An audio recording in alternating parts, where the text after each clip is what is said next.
Justice doesn't hold good. গোল্লায় যাবি। বন্ধুত্ব, সম্পর্ক ও একটি শহরের গল্পের সিনেমা কলকাতা ডায়েরিজ।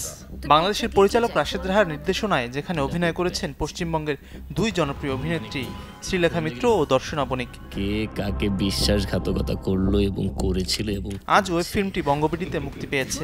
পরিচালক জানান, গল্পটা বাংলাদেশে লেখা হলেও দৃশ্যধারণ হয়েছে কলকাতায়। এই যে কানেকশন, বাংলাদেশ ওয়েস্ট বেঙ্গলের মধ্যে যে একটা কানেকশন, এই যে রিলেশন, সম্পর্কগত কানেকশন, অনেকে এখানে থাকে, এখানকার ওখানে যায়, দুইটাই তো বাংলা না, তো একটা দুর্দান্ত লেভেলের কানেকশন আছে। আমি এই কানেকশনটা জাস্ট একটা টাচ দিয়ে গেছি। অনামিকা সাহা চরিত্রে অভিনয় করেছেন শ্রীলেখা মিত্র। তিনি জানান, এই ফিল্মে কাজ করার সময় সহকর্মীদের সঙ্গে ছিল অন স্ক্রিন অফ স্ক্রিন রসায়ন। প্রত্যেকটা ছবির থেকে আলাদা। এটা কোনো কাট কপি পেস্ট নয়, এটা সত্যি কলকাতা ডায়েরিজ ফ্রম আমাদের যে হিরো, ক্যারেক্টারের নাম ভুলে গেছি, শিফিত আমিন শুভ, ওর পার্সপেক্টিভ থেকে। এছাড়া শর্মী চরিত্রে অভিনয় করেছেন দর্শনা বণিক, আর পিকে চরিত্রে অভিনয় করেছেন বাংলাদেশের শিফাত আমিন শুভ।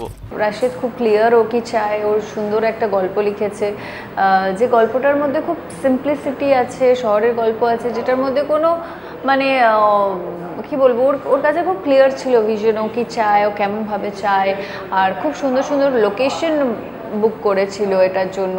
আমার চাওয়াটাই হলো এটা যে আপনারা সকলে বঙ্গবিডিতে আমাদের কলকাতা ডায়েরিজ দেখবেন, আমাকে দেখবেন, শ্রীলেখাকে দেখবেন, দর্শনাকে দেখবেন, শান্তিলাল মুখার্জি স্যারকে দেখবেন। কারণ হচ্ছে একটা পরীক্ষার মানে মধ্যে দিয়ে তো গেলাম এতদিন, এখন হচ্ছে রেজাল্টের সময়, আর রেজাল্টটা কি ভালো হবে না খারাপ হবে তা আপনাদের উপর ডিপেন্ড করে। দুই বাংলার দর্শকদের কতটা টানতে পারে কলকাতা ডায়েরিজ, সেটি এখন দেখার অপেক্ষা। আপনার যখন যা ইনফরমেশন দরকার আমি আপনাকে দিচ্ছি। মাঝহারুল ইসলাম তামিম, চ্যানেল 24। কি চাই?